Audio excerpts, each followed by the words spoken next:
Avant de connaître le centre d'accueil, j'étais quelqu'un qui vivait déjà dans la débauche. J'ai découché, j'avais des maîtresses par-ci, par-là.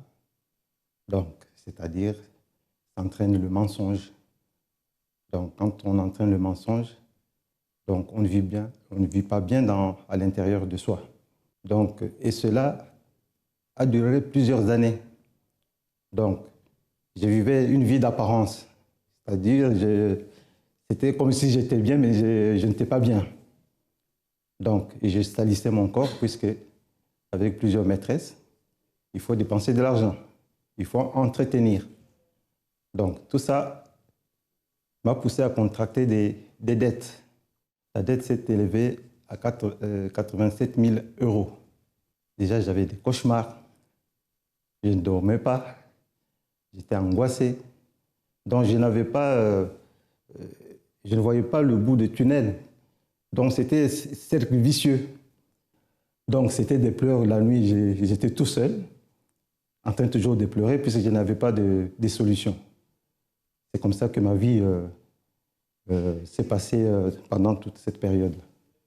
Je n'ai pas pu comprendre comment je suis arrivé au centre d'accueil. Puisque quand j'étais au Congo avec mes problèmes, mes difficultés, mon épouse est venue me chercher. Au Congo, il a payé le billet. Bon, il est venu me chercher pour qu'on rentre en France. C'est ce que j'ai dû faire. Je suis revenu avec elle. Et quand on est arrivé à la maison, il m'a invité d'aller au centre d'accueil. Non, quand je suis venu au centre d'accueil, la première des choses, j'ai essayé de participer. J'étais devenu maintenant mordant à la parole de Dieu. Donc, il fallait que je lutte déjà pour mon intérieur. C'est ce que j'ai dû faire pour le changement, puisque je n'avais pas de paix. Donc, j'ai des angoisses, tout ça. Je ne dormais pas. Je voulais qu'il y ait un changement à l'intérieur de moi. Donc, c'est la première campagne que j'ai dû faire pour la transformation. Donc, j'ai participé à la campagne d'Israël pour ce changement. Mais j'avais un gros problème. Donc, j'étais fiché à la Banque de France avec toutes ces dettes que j'ai dû contracter de 87 000 euros. Je ne savais pas comment m'en sortir. Et c'est là où est venue une deuxième campagne. Donc, c'était dans la même année, puisqu'il y avait deux campagnes au mois de juin et l'autre au mois de décembre. J'ai manifesté aussi ma foi. Donc, j'avais un objectif, je me suis déterminé, j'ai dit non, cette dette-là, il faut qu'elle soit effacée pour que je ne sois plus esclave. Puisque quand on est esclave de la Banque de France, on ne peut rien faire. Et j'ai déterminé ma foi. Comme j'ai travaillé, j'ai pris tout mon salaire, j'ai mis sur l'autel. Donc, après une semaine ou 2 semaines, donc la banque m'a écrit qu'il y avait un jugement. Et j'ai dit à mon épouse, aujourd'hui, c'est mon jour. Et je l'ai prise avec moi, on est parti à la Banque de France. Je n'ai même pas pris beaucoup de temps. Donc, c'est comme si Dieu il avait déjà ouvert le dossier, c'était déjà clôturé. Et je suis rentré, je ne suis resté que 5 minutes. La dame m'a dit, ta dette a été effacée. Tout ce que tu avais comme dette, comme problème avec d'autres dettes, puis c'est lié. Et tout a été effacé. Mon épouse qui était angoissée, elle n'était plus angoissée. Puisque maintenant j'étais à côté d'elle. Je n'étais plus empereur comme dans son empire, comme avant. J'étais maintenant quelqu'un qui l'écoutait.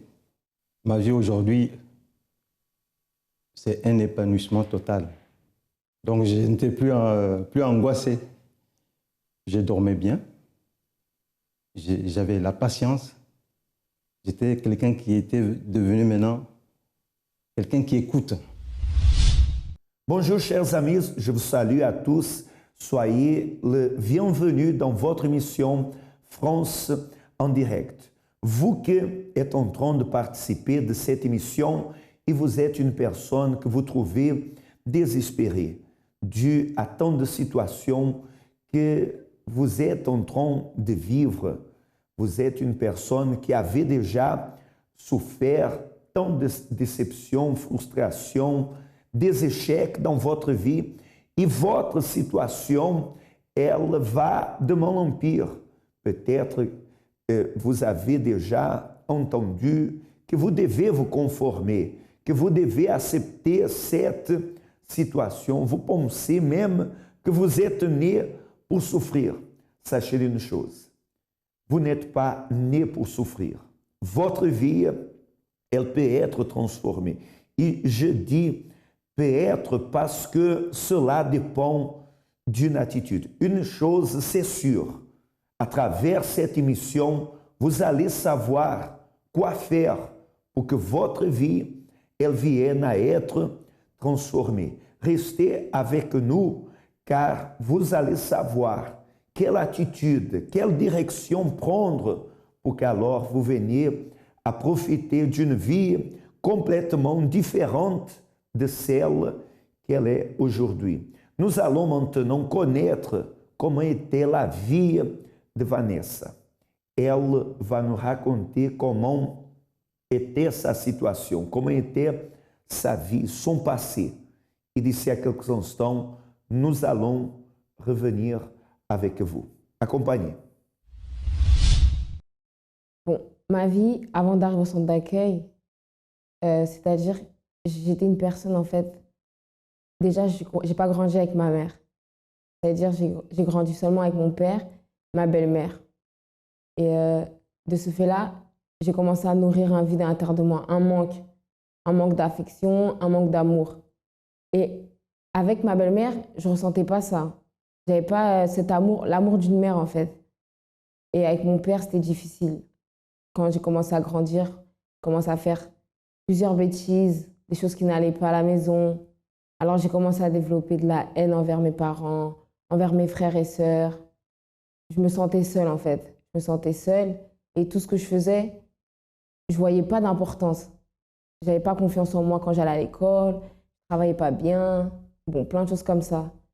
Et quand j'ai commencé à grandir, mon père, il me faisait déjà goûter à l'alcool. Il me faisait déjà boire, les boissons fortes. Et au fur et à mesure que je grandissais, je me suis plongée dans ça. Je me suis plongée dans l'alcool. Et plus je grandissais, plus il me fallait des doses de plus en plus fortes. Donc voilà. Et ensuite, j'ai commencé à fréquenter des garçons. Et un jour, je suis rentrée dans un milieu sportif où il y avait beaucoup de filles qui entretenaient des relations avec eux, entre elles en fait. Et tout le jour, en fait, j'avais une pensée à l'intérieur de moi qui me disait d'essayer. Plusieurs filles, elles m'ont plusieurs fois, à plusieurs reprises demandé d'essayer, mais toujours je refusais, j'acceptais jamais. Et un jour, il y avait une fille qui m'a fait la proposition, qui m'a demandé. Et ce jour-là, j'ai pas su dire non. J'ai pas su dire non et j'ai commencé à développer des sentiments. Et ma relation, elle a commencé à partir de ce moment-là. Même que j'étais en relation avec un garçon, je pouvais me mettre avec cette fille-là, moi, ça ne me dérangeait pas. Et cette relation, elle a commencé. J'étais toujours dans l'alcool. Et quand ça s'est fini, j'étais mal. J'étais vraiment mal. Et ma situation, elle s'est empirée. Elle s'est empirée, donc ma haine a commencé à grandir. Je suis devenue quelqu'un de très, très, très colérique, quelqu'un d'agressif. Et moi, quand il y avait des problèmes, je pouvais taper sur des murs, au point même que mes mains ils commençaient à devenir rouges, à saigner même à saigner. Je pleurais dans ma chambre, bref, j'étais vraiment, vraiment pas bien. Parfois, chez moi, quand je me retrouvais seule, dans le noir, en fait, j'essayais de m'effrayer moi-même. J'essayais de me faire peur en faisant des grimaces. Vraiment, j'étais vraiment, vraiment pas bien, perdue. Et voilà, c'est comme ça que je suis arrivée au centre d'accueil. Le chemin que Vanessa elle a pris, c'est exactement le chemin que beaucoup sont en train de prendre. Et à chaque fois, s'enfoncent plus, sont en train de se auto-détruire. Et vous voyez, elle, dû à cette manque de confiance, elle a cherché la solution dans les vices, elle se frappait, était une personne complètement déséquilibrée. Elle semblait qu'elle était un cas perdu. Mais elle va raconter la situation, comment se trouve actuellement. Elle va raconter comment est son présent.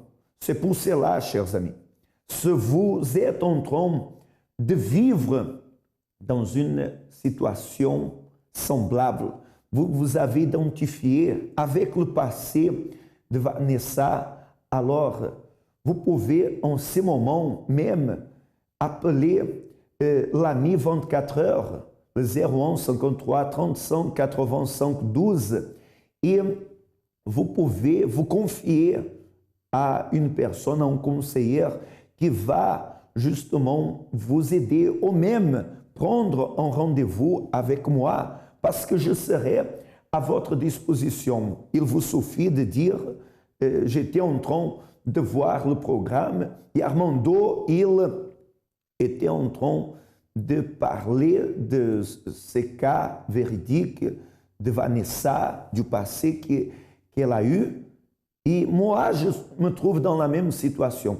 Alors, vous allez prendre rendez-vous avec moi, car le conseiller, il va prendre les notes, justement, du jour. Et, chers amis, vous pouvez être sûrs, nous savons écouter. Et pour cela, nous savons aussi vous aider. Nous savons conseiller et vous amener à surpasser. Vous voulez voir? Alors, accompagnez maintenant ce que Vanessa elle a fait et comment se trouve actuellement sa vie. Voyez.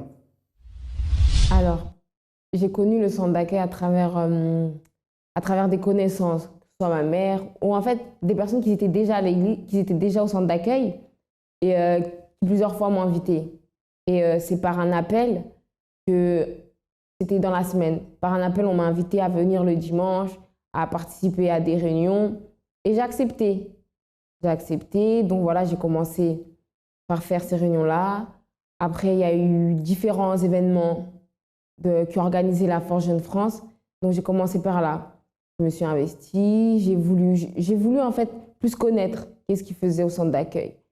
Et j'ai commencé aussi par divulguer les messages du centre d'accueil. Et petit à petit, c'est comme ça que je suis restée. Et j'avais toujours ce vide en fait. Et je voulais changer, je voulais vraiment changer. Mais je ne savais pas comment. Donc, je commençais à me donner. J'entendais, il fallait pardonner les personnes, il fallait faire plein de choses, se vider de soi-même, que ce soit la rancune, la haine. Et j'étais vraiment prête à tout. Que j'avais rien en fait. J'étais vide, je souffrais, j'étais triste. Vraiment, j'étais très très mal, pas bien. Et en fait, le centre d'accueil, ils proposaient, ils offraient beaucoup d'opportunités pour que les personnes viennent à changer leur vie, à être bien en fait. Et moi, j'ai saisi plusieurs opportunités. Bon, il y avait une campagne d'Israël qui est passée, un jeûne de Daniel qui est passé. Et je voyais, il n'y avait pas encore le changement que je voulais en fait. Bon, j'ai avancé petit à petit, mais il n'y avait pas le changement que je voulais. J'ai commencé à parler de moi, de comment j'étais avant. Même si c'était difficile, j'ai commencé à le faire, à me vider vraiment de dire les choses qui étaient en moi, les choses les plus sales. Je commençais à parler parce que je voulais changer. J'étais pas bien, alors je voulais changer. Et récemment, il y avait la campagne d'Israël, c'était sur l'unique, en fait. Et nous, quand on sortait pour évangéliser, justement, je voyais que j'étais l'une des seules à ne pas toujours avoir cette confiance, cette paix. En fait, je ne connaissais pas encore Dieu. Alors, j'étais l'une des seules et franchement, ça me faisait très mal. Et ça faisait très, très mal. Parfois, dans les réunions d'évangélisation, le samedi à 9h, je me disais encore cette fois, je suis encore seule. Et je me disais vraiment, c'est quoi qui ne va pas? Si j'ai fait tout, pourquoi encore il reste quelque chose? Qu'est-ce que je dois faire de plus? Vraiment, j'étais prête à tout, je cherchais vraiment.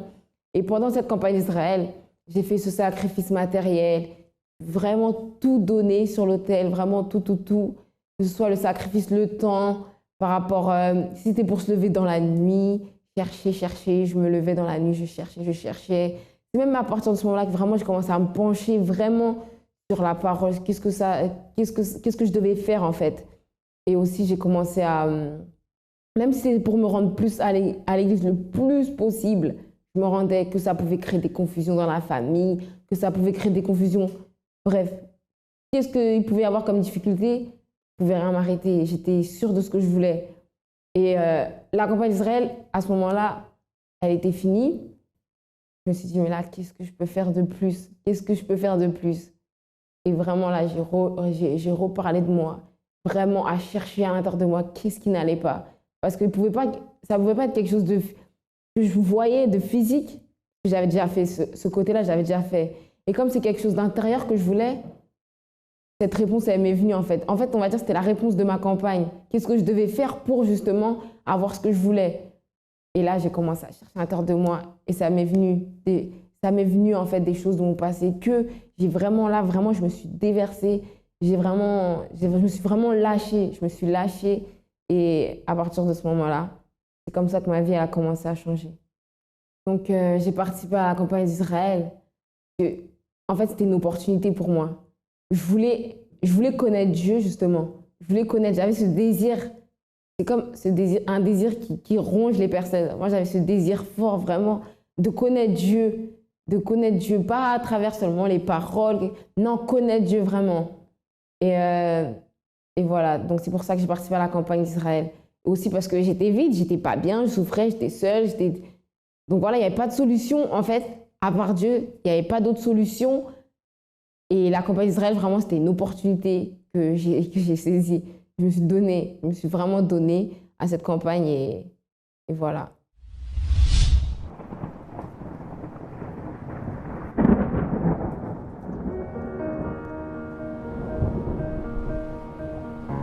Dans la vie, il est très facile de perdre espoir. Nous nous éloignons de la bonne direction et abandonnons même les rêves que nous pensions un jour pouvoir atteindre. Un jour, éventuellement, nous finissons par nous trouver face à une situation pour laquelle nous n'avons aucune expérience. À ce moment, de nombreuses questions nous viennent en tête. Est-ce que ça vaut la peine de continuer? Pourquoi rien ne marche dans ma vie? Est-ce mon destin? Votre destin est le résultat de vos décisions et attitudes. Décidez de venir au centre d'accueil, où à travers des conférences intelligentes, nous vous aiderons à reconstruire votre espérance et changer votre futur par la même occasion. Centre d'accueil, définissez aujourd'hui ce que vous voulez vivre demain. Donc voilà, aujourd'hui, ma vie, elle est totalement différente.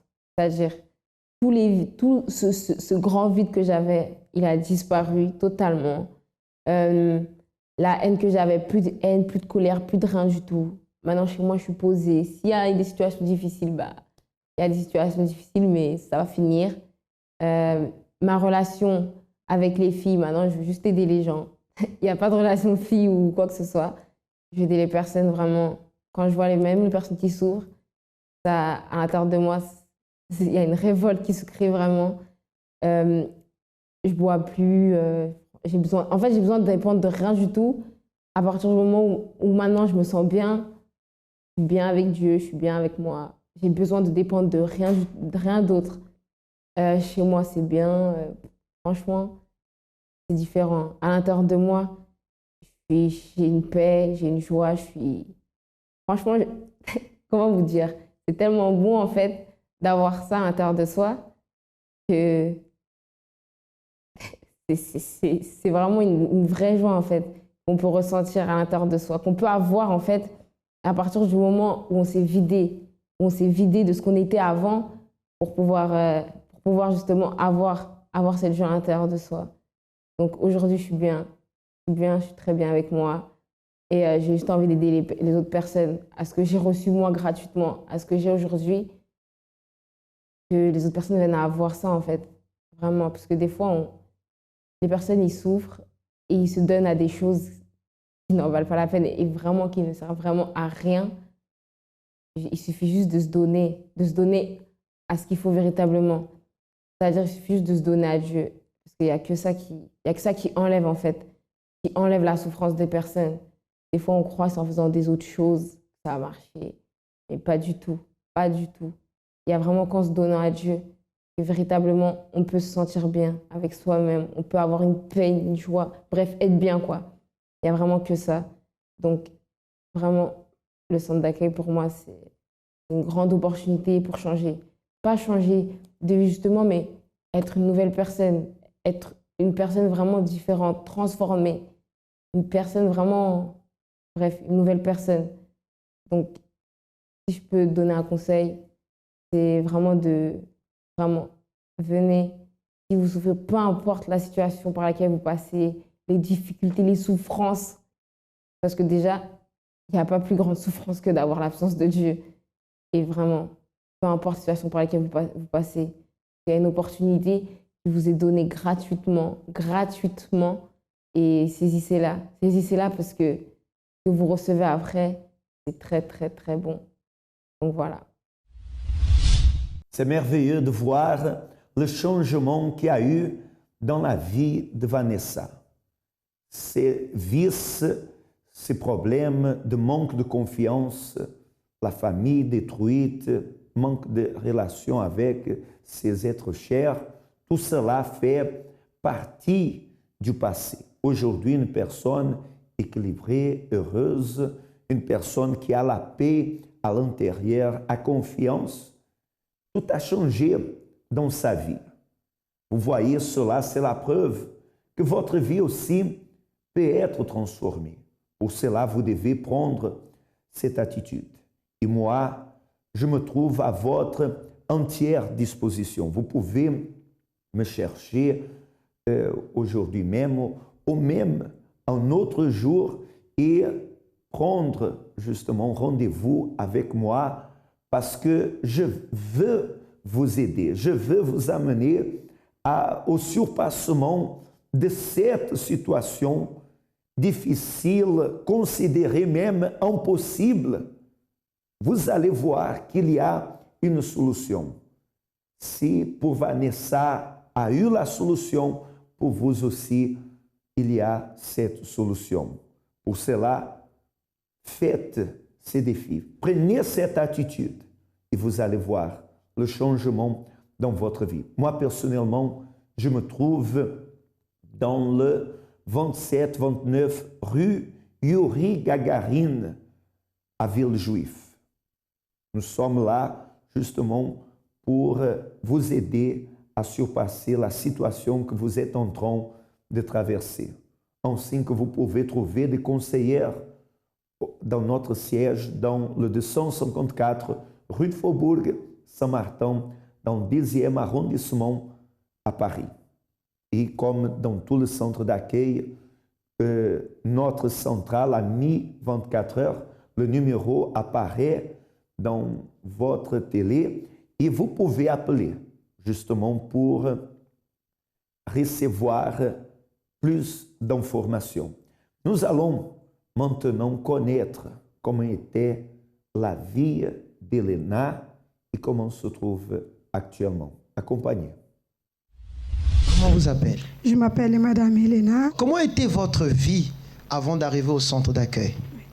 Avant que je suis arrivée au centre d'accueil, ma vie était complètement par terre. Je suis venue en plein de divorce. Mon mari, il est là. En plein de dettes aussi, que mon mari il avait une vice et jouait beaucoup. Il prenait des cartes Confinaga, Facette, Sonfico et jouait beaucoup. Notre ville était complètement détruite.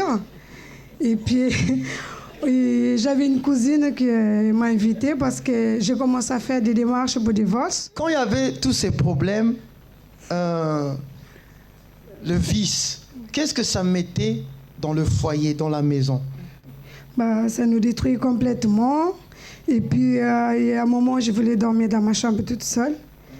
Et il y avait beaucoup de disputes, et beaucoup d'attaques. L'huissier de justice m'appelle tout le temps, il faut qu'on paye les dettes. Je dis, écoute, moi je ne connais pas, je ne sais pas qu'est-ce que mon mari fait, parce que déjà, il était à la banque quand j'ai commencé à découvrir des choses. Elle a été à la banque, la poste, elle a mis toutes ces lettres, tout ça à la poste. Comme ça, moi, je ne peux pas savoir de plus. Donc, j'ai dit, moi, je ne connais pas. Oui, mais vous êtes mariés, il faut que vous réglez ce problème.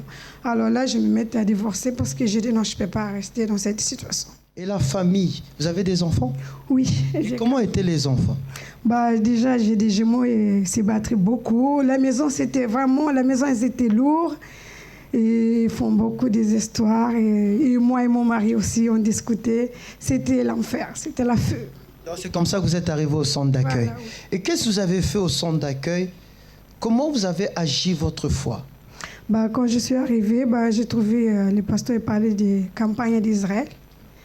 Et puis j'ai lancé. Comme les pasteurs disent, j'ai fait tout.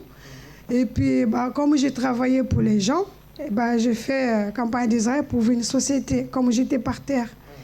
J'ai fait campagne d'Israël pour ouvrir une société. Après, Dieu m'a ouvert une société de nettoyage. Et puis jusqu'à maintenant, ça se passe très bien. Ça fonctionne? Oui, ça fonctionne très bien. Après, je refais une autre campagne d'Israël encore parce que j'ai goûté et ça marchait très bien. Et puis, je fais encore campagne d'Israël pour acheter des maisons. J'ai fait campagne d'Israël, j'ai acheté des maisons. J'ai mis des locations. Aujourd'hui, j'ai 4 maisons, je mets des locations aussi.